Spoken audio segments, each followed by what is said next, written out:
So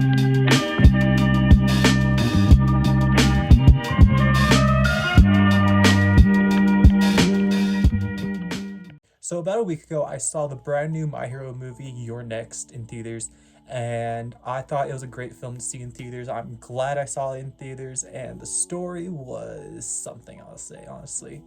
And I thought it was a fun experience in the end. So, like, this was a film that takes place right before season 7 starts, honestly, right around the UA Trader arc, right before the final war starts up. Main thing to honestly that you can tell or for the placement of this film is for who is in the film. Aoyama is not in the film, neither is Ayazawa, so that kind of helps place in where this film is. Also, where with how the movie I guess starts out, they're looking for jailbreakers from Tartarus, and that places into one of the episodes early on in season 7. So I'm glad that this new movie was around the current events of the actual anime that's going on, that just recently ended itself. It's season 7. I'm still trying to catch up. Hopefully by the end of this week I'll be finished with the season. But this movie like introduced a new villain called Darkmite, who is someone who is like on someone who's I don't know how to really say it, but they're also inspired by All Might in a way, I would say, and just influenced by what happened in season 3's mid-season finale, right around there, with All for One. And this villain just took it to another level. It's another, what I thought was actually interesting. It's another European-based villain after the World Heroes Mission movie. They had Fleck Turn was a European villain, and they kind of continued this on, but with like a mafia family who's in like the biggest like crime family in Europe.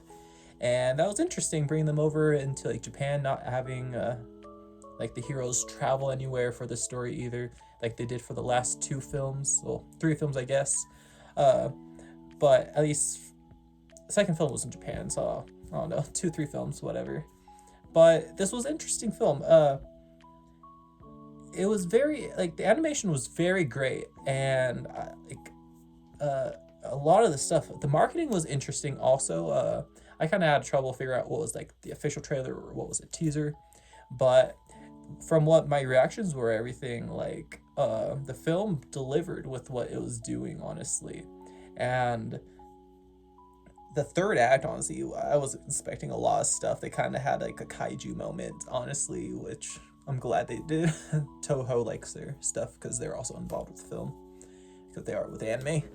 But yeah, the new movie here, I was very happy with what they did. A lot of the characters, unfortunately, were sidelined to more just, I wouldn't say cameo roles, because a cameo, like, I don't know. It feels like everyone was just more supporting cast in this film. Deku was, of course, front and centered, and there was actually some supporting cast, like not the main like class 1A from the main just class 1A, who were actually brought into the spotlight a bit more, which I was glad for.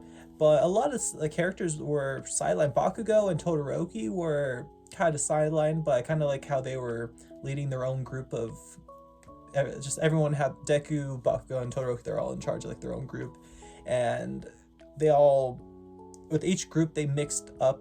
I thought well with the like main class and like the lesser known like people who don't get a lot of screen time. They were mixed and mingled well with the groups that they had, but still sidelined. And then the new character Julio that they had, I was expecting him to be a bit more in the film also, and his connection with Deku, like his other, like, I guess Rhodey would be a best example. He didn't really quite make that connection, like I guess a friend wise kind of, but Julio, his character, an assassin, like butler almost.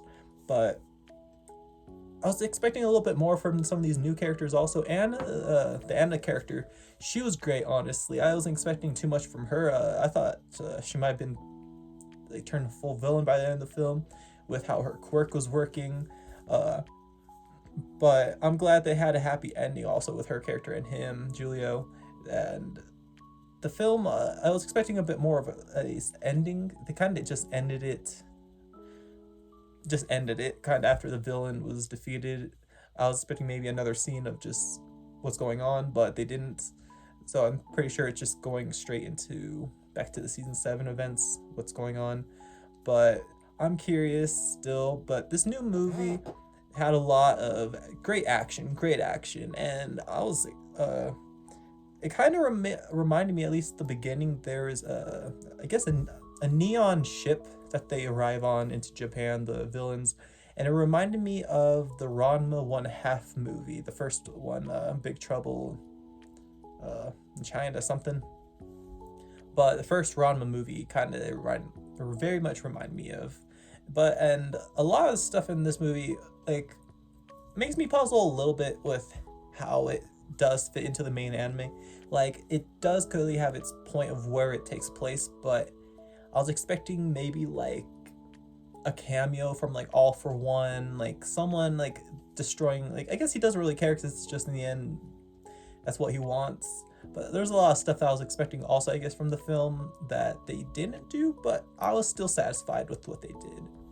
But I'm curious what they're going to do in the future with more My Hero stuff, as they're about to do their final season here next year, which I'm pretty sure is going to be like a 13 episode season, like the first original My Hero season.